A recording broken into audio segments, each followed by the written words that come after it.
Bien, bonjour à tous et merci beaucoup aux organisateurs pour l'invitation à venir prendre la parole dans ce lieu évidemment prestigieux.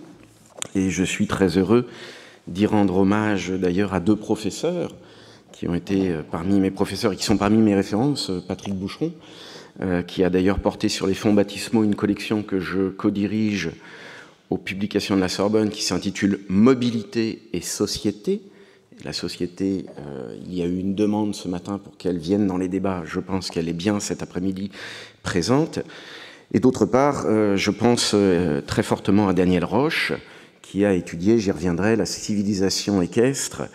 Et mes spécialités sur les questions de mobilité, mais également d'automobilisme, sont largement superposables à la cohérence de la civilisation équestre qu'il avait déterminée pour l'époque moderne. Et donc la présentation que je vais opérer devant vous vise, dans ce momentum tout à fait particulier, un instant critique autour de l'histoire des transports que tous nous percevons bien, avec des apories éventuellement de la réflexion, des tensions très grandes et une anxiété, une angoisse sociale très présente également, qui fait probablement que le Collège de France n'échappe pas à ces problématiques. Et ma foi, c'est heureux, et c'est heureux qu'elles ne soient pas simplement techniques. Et de ce point de vue-là, je vais m'empresser de donner mon credo, c'est-à-dire que, évidemment, la mobilité contredit l'histoire des transports. Je veux dire par là que je ne suis pas spécialiste de technologie automobile, je suis spécialiste d'écosystème des mobilités automobiles, de l'automobilisme, et donc je prends l'automobile pour ne prendre que cet objet, mais je pourrais prendre d'autres objets de l'histoire des transports comme étant un support à une histoire prioritairement politique, sociale, sociologique, patrimoniale et secondairement technologique. Parce que, évidemment, la question de l'acceptabilité technique et en phase de transition mobilitaire comme celle que nous vivons, eh bien, cette question, elle est totalement primordiale et je vais tâcher de vous en convaincre. Alors, l'hommage et la dette à Daniel Roche sont là parce que, véritablement, toutes les connaissances encyclopédiques qu'il a développées autour du cheval, notamment dans les 3 tomes qu'il a dirigés chez Fayard, qu'il a rédigés chez Fayard sur la connaissance et les passions autour du cheval, sur la gloire et la puissance associées au cheval, et enfin sur le cheval moteur, toute cette culture équestre de l'Occident, eh bien, l'on peut les généraliser aussi aux questions de mobilité motorisée telles que nous les connaissons aujourd'hui et telles qu'elles sont venues très largement dans le débat, évidemment, et telles que le monde routier, qui a été très largement évoqué tout à l'heure par notre collègue économiste Ivaldi, évidemment en première ligne des émissions, parce qu'il est en première ligne des transports, des capacités. On parle d'un mode capacitaire à hauteur de 85% des déplacements assurés aujourd'hui.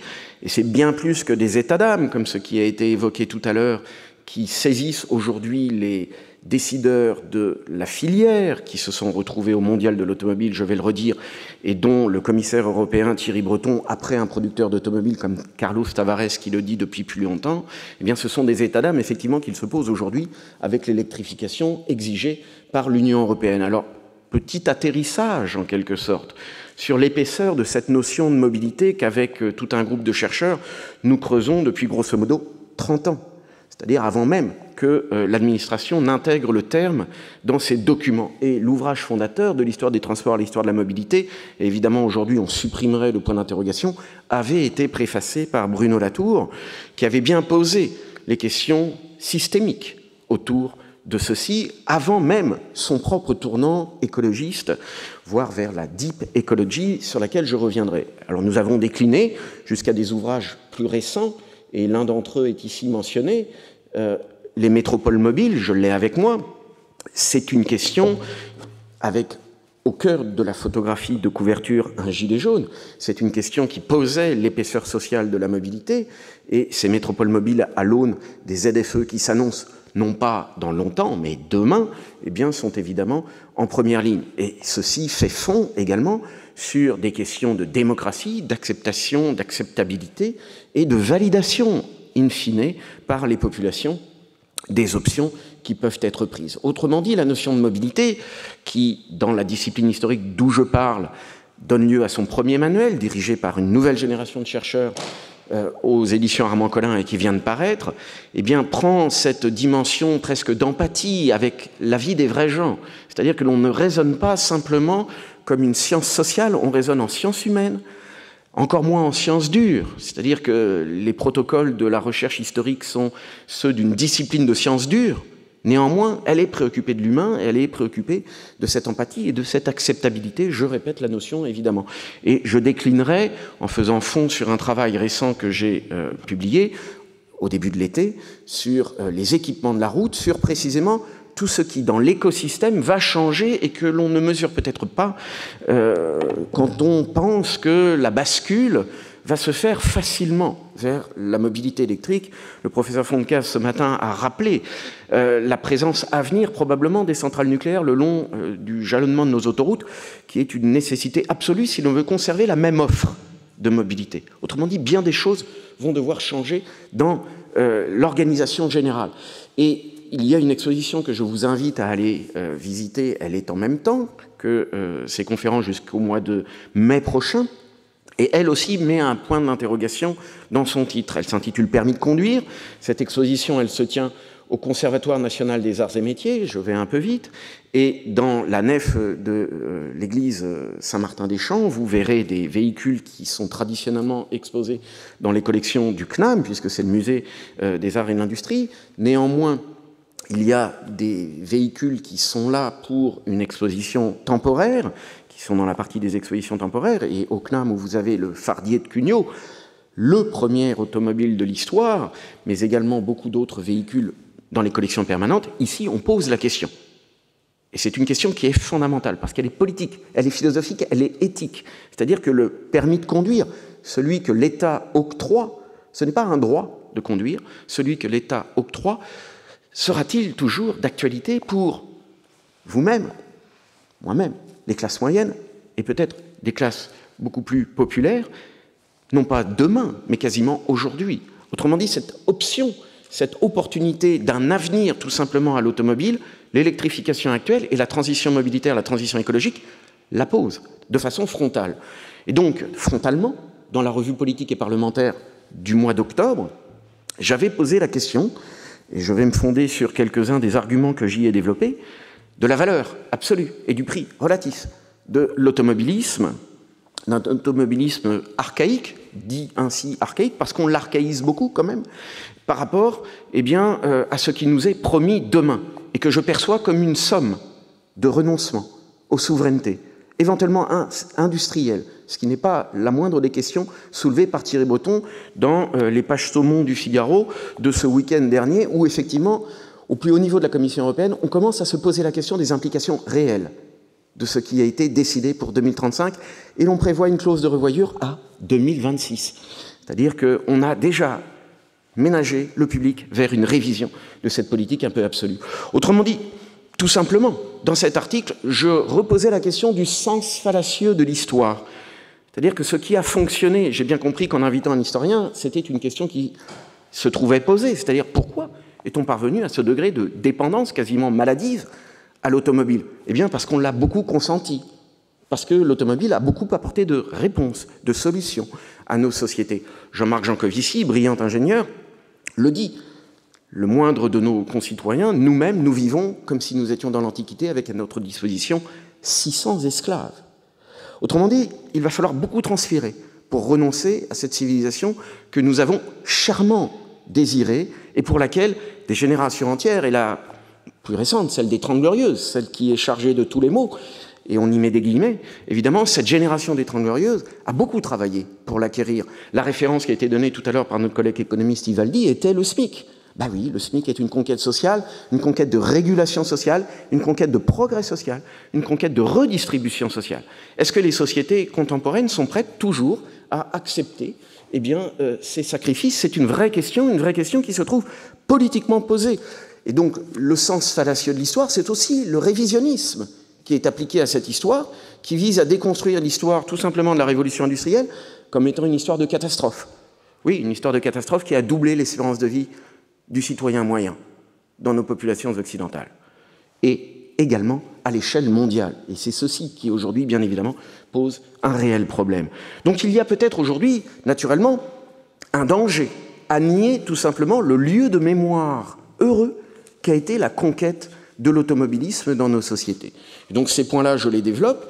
en posant les risques du vrai coût des transitions mobilitaires que l'on commence à entrevoir, mais ce n'est qu'un début, évidemment, par rapport à l'enchérissement du besoin de mobilité, si l'on cherche à compenser le choc de mobilité que l'on vit à l'heure actuelle. Donc je vous renvoie ici, toujours, à des enjeux d'histoire immédiate sur l'épaisseur politique, sociale, patrimoniale de cet héritage que représente l'héritage que l'on a aujourd'hui et auquel on est confronté parfois un peu agressivement. Cela fait 4 ans que sur différentes autoroutes de France, à l'entrée de Paris notamment, eh bien, Extinction Rébellion ou Rénovation énergétique urgence pose ces questions à l'automobiliste lambda. Cela fait un peu moins longtemps, mais des actions coup de poing sont menées, alors pas que dans les musées, bien évidemment, mais parfois à la source même des pollutions perçues, sur les tarmacs d'aéroports, mais aussi, comme le 2 novembre dernier, sur l'autoroute du Sud, et éventuellement sur les périphériques des grandes villes de France, avec des activistes qui, pour certains, sont délogés par des citoyens qui ont aussi des urgences de vie.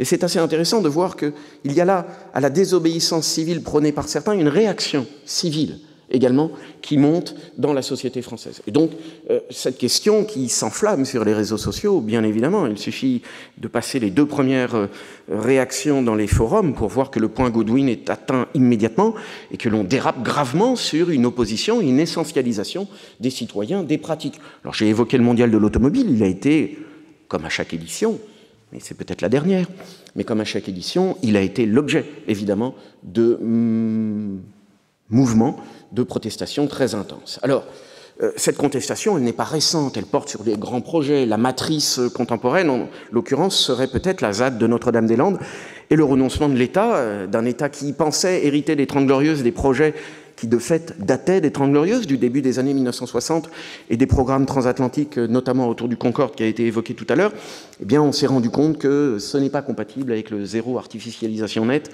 que ce n'est pas compatible avec les exigences environnementales contemporaines. Et puis là, peut-être plus intéressant, c'est aussi une objection peut-être que l'on peut faire à notre collègue économiste, c'est-à-dire que la taxe transport, ça a été réfléchi depuis longtemps, le péage a été réfléchi depuis longtemps. Depuis longtemps, il a été détruit. Et donc, depuis longtemps, les bonnets rouges, qui précédaient les gilets jaunes, ont agi pour refuser eh bien, cette traçabilité permanente de nos sociétés. Donc, il y a des vraies questions que je me réjouis de voir posées dans cette enceinte. Et ce matin, naturellement, je me réjouissais de voir que, mais c'est à la mesure que j'ai évoquée tout à l'heure, la voiture individuelle, le transport individuel, mais qui n'est là que l'arbre, finalement, qui cache une grande forêt d'autres modes motorisés, eh bien, était naturellement mise au pilori. Il y a clairement une nouvelle scène des problèmes publics, avec une délégitimation des acteurs traditionnels. Donc il y aurait toute une histoire de la sociologie de ce point de vue-là que l'on pourrait conduire, mais ce que l'on voit apparaître, c'est véritablement un débat public décloisonné où chacun remet en question, éventuellement, avec parfois une vision qui n'excède pas son capot d'automobile ou son guidon de vélo, avec une vision qui perd de vue le bien collectif. Alors ce bien collectif, là, l'historien peut peut-être servir parce que précisément le paradigme sur lequel notre société s'est construite pendant 2 siècles, c'est celui-là. Celui d'une croissance, celui d'un saint-simonisme, celui d'un libéralisme au sens tocquevillien du terme, 19e siècle. C'est-à-dire pas du tout l'ultralibéralisme, mais un libéralisme de bien collectif et de bien public. Que les ingénieurs saint-simoniens, avec Michel Chevalier en tête pour les grandes expositions universelles parisiennes, ont repris à leur manière. Et il y a, dans des citations très célèbres de Michel Chevalier, eh bien, autour de Voltaire, ingénieur, la diffusion d'idées, de principes démocratiques et de libéralisme. Bref, et je rends hommage à nouveau à Daniel Roche, c'est toute une civilisation qui prenait la route à cette période. Et la période des Lumières est de ce point de vue-là radicale, parce qu'avant la révolution de la motorisation, il y avait la révolution du savoir-faire routier. Et John Loudon Macadam, tout simplement en construisant différemment les routes. Vous le savez, en créant finalement ce qui est par abus de langage aujourd'hui appelé le macadam, eh bien, a permis l'augmentation de 30% des vitesses routières. Ceci au début du XIXe siècle. Et c'est le socle du cercle vertueux des échanges et de la mobilité de l'âge industriel. Alors aujourd'hui, bien sûr, ceci est en contradiction, parce que cette croissance a une fin, ceci est en contradiction avec les externalités négatives de ces transports. Pour la route, ils sont évidents, ils ont été largement redonnés. Puis la route est capacitaire, c'est pour ça qu'elle est évidemment sous le feu de la critique. Mais il y a aussi eu tout un processus de civilisation, tout un process d'acclimatation, de règles. Et jamais l'automobile n'a été laissée seule. Jamais elle n'a été déréglée. Et tout l'enjeu aujourd'hui, ce qui vient d'être dit sur les trottoirs parisiens, sur l'incivilité des circulations déréglées, ubérisées de la métropole parisienne, mais pas que, bien évidemment, eh bien, il tient à cela, c'est-à-dire que d'anciennes régulations sont qualifiées d'archaïques, or elles faisaient tenir le système lorsqu'elles étaient respectées. Alors le gendarme couché, c'est un hommage à Bruno Latour, mais c'est toute la naturalisation de l'automobilisme qui se trouve derrière. Tous les processus de négociation, et là je vais rentrer un peu plus dans le détail, mais rapidement bien sûr, puis j'aurai l'occasion peut-être dans la table ronde de revenir sur un ou deux points précis, mais c'est que tout ceci a été négocié. Tout ceci a fait l'objet de débats, avec une sphère de décideurs qui ont discuté les panneaux, les signalisations, la sémiologie des bords de route. Et c'est tout un écosystème qui s'est construit. Et il ne se serait pas construit sur le mépris des populations. Il s'est construit avec elles. Et c'est pourquoi, évidemment, dans une ville comme Paris, il y a eu une négociation. Il n'y a pas eu de publicité mensongère autour de l'automobile. Il y a eu une adaptation réciproque de la ville et de l'automobile. Alors, dans l'ouvrage sur les équipements de la route, je passe par des indices qui sont parfois devenus invisibles, à force d'évidence. Mais le marquage au sol, sans quoi, évidemment, une anarchie totale régnerait sur les routes, non seulement dans les villes, mais également dans l'interurbain, ceci est encore une évidence. Le marquage au sol a une histoire qui est aussi industrielle, une histoire d'innovation, une histoire qui croise l'histoire américaine. Et ceci est très intéressant parce que les premiers marquages au sol, c'est la société qui souhaite separate but equal qui les invente. Et là où c'est vraiment quelque chose d'extrêmement spectaculaire, c'est que ce sont des personnes issues des minorités afro-américaines ou indiennes qui inventent ces marquages au sol. L'histoire est vraiment trop belle, là, et elle rejoint la légende.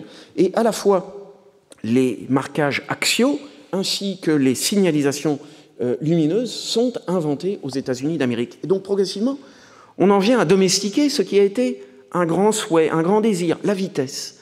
Et c'est cette société de vitesse par rapport à laquelle il va falloir, et nous avons déjà commencé à diminuer et à ralentir. Le Concorde n'existe plus, le vol supersonique. Allez, j'ai vu que le design du futur avion est annoncé tous les 6 mois, mais enfin, le vol supersonique pour vous et moi, n'y rêvez pas. De même, la vitesse limitée en ville correspond à des enjeux fondamentaux, et le 110 km/h, ce n'est qu'une question de temps sur les autoroutes françaises. Et pourquoi pas? Pourquoi pas? Néanmoins, ceci ne doit pas remettre en question la liberté fondamentale, qui a été évoquée ce matin également, de circuler.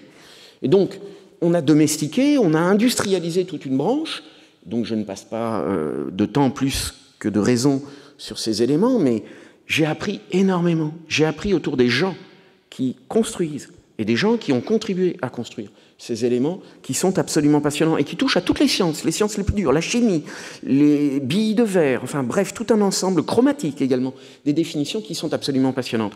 Et puis ce que l'on constate, c'est que la France avait une position de force. L'Europe avait une position de force. Et donc j'ai beaucoup aimé évidemment la formule de ce matin, qui consiste à dire que derrière cet écosystème, j'élargis à l'écosystème, l'électrification, on abandonne un secteur dominant pour un secteur dans lequel on est dominé. C'est tout de même quelque chose d'absolument inédit dans l'histoire industrielle et dans l'histoire mondiale. Autrement dit, il faudra réfléchir quand même, avant qu'il y ait une commission d'enquête comme sur le nucléaire, celle qui a été rappelée par Brice Lalonde, pourquoi on en est arrivé là? C'est-à-dire que si l'Europe souhaite jouer les idiots du village mondial, libre à elle. Néanmoins, c'est aussi avec notre argent. Et c'est là qu'il y a un vrai débat qui se pose. Et donc, il y a eu aussi tout un ensemble de questions qui n'étaient pas délocalisables, de travaux qui n'étaient pas délocalisables. Et c'est là l'essence de la culture routière qui ne ment pas. C'est-à-dire qu'elle emploie des gens, des cantonniers, des nomades de la route qui l'entretiennent. Et il y a là l'enjeu d'un patrimoine passé, bien évidemment, mais c'est comme en bourse. Ce patrimoine, c'est aussi un actif pour l'avenir. Et la France doit son développement à la capacité de ses infrastructures. Et son rang mondial ne cesse de reculer depuis quelques années. Et donc, il y a là un motif de préoccupation considérable. Un motif de préoccupation qu'il s'agit bien évidemment de rendre compatible avec des nécessités d'équilibre des déplacements urbains, avec des nécessités de partage de l'espace public. Et heureusement que la pensée fait d'énormes progrès en la matière qui viennent d'être rappelés par ma collègue. Parce que naturellement, il n'y a pas de brutalisme qui puisse être accepté. Il n'y a pas d'idéologie qui puisse être acceptée en termes de mobilité. L'affaire est une affaire pascalienne, c'est-à-dire par rapport à un esprit de système extrêmement, parfois abstrait, il faut un esprit de finesse qui vienne négocier au ras du réseau, au ras du trottoir, eh bien, les équilibres de présence dans l'espace public. Donc je pourrais largement développer, mais ceci n'est pas non plus incompatible avec les sauts modernes que sont la numérisation, bien contrôlée, avec les données bien contrôlées qui se trouvent derrière, et avec eh bien, le principe des smart cities qui vont devoir faire beaucoup d'efforts pour rester smart. Parce que de fait, eh bien, on se demande parfois où est la plus-value, y compris environnementale, de certains écoquartiers qui ne compensent en rien les déplacements de week-end et les vols low cost, parce que là, l'aviation a un véritable aggiornamento, en quelque sorte, à effectuer. Et donc, je conclurai avec un thème qui me touche particulièrement, c'est-à-dire ce que j'appelle l'objet sensationnel, l'objet qui crée des sensations, l'automobilisme, celui qu'avec acharnement des industriels pensent encore pouvoir vendre, celui qu'avec beaucoup d'acharnement également, d'intérêt, d'intelligence, des artistes ont sublimé, des peintres, des auteurs, de la littérature, de Marcel Proust à bien d'autres, qui ont fait et qui ont vu dans l'automobile un objet de projection de ce qui n'était pas forcément le pire dans l'individualisme contemporain, mais qui pouvait être aussi source de création. Donc il y a une poétique que l'on risque de perdre, tout simplement, avec des lidars, avec des capteurs, qui ne vont donner que des éléments d'environnement, certainement, mais de déréalisation des paysages et de disparition du réel. Or, ce que nous apprend l'histoire routière, ce que nous apprend l'histoire des mobilités et l'histoire des transports, c'est qu'il y a un grain qui résiste, un grain qui est rugueux, un grain qui est rigide. Le mot est de Marc Ivaldi à l'instant. Oui, évidemment, mais ça résiste. Et c'est ce qui résiste lorsque, eh bien, on peine à faire accepter des dispositions qui peuvent être discriminatoires. Je reviens aux ZFE d'un mot, mais 70% des véhicules de dans 2 ans ne pourront plus accéder aux 45 ZFE françaises. Je vous laisse envisager le caractère tout simplement irréaliste de ce mur d'irréel qui est devant nous, pour de bonnes intentions, mais qui n'est tout simplement pas soutenable.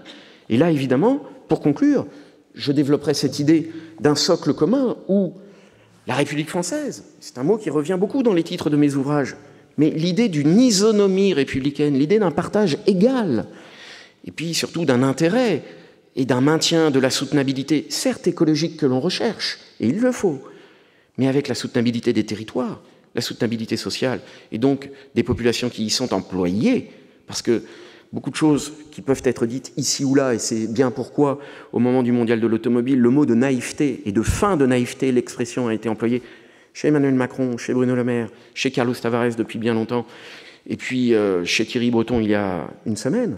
Mais c'est évidemment là que se joue l'enjeu de ces quelques années qui sont devant nous, de ce momentum critique où il s'agit de maintenir des équilibres sur lesquels une société pacifique s'est construite pendant 1 an. Et donc je termine, pendant 1 siècle. Et donc je termine, avec une vue de l'ancien régime routier, mais qui avait des intérêts, qui n'est pas totalement archaïque. Et ceci n'a jamais existé, c'était une exposition qui était prévue pour l'exposition internationale de 1937, exposition chaotique et tumultueuse, en ce temps de Front populaire et de tensions internationales, mais il était question au Grand Palais, pas le Grand Palais éphémère, mais ça aurait pu être le cas, d'une exposition sur la route.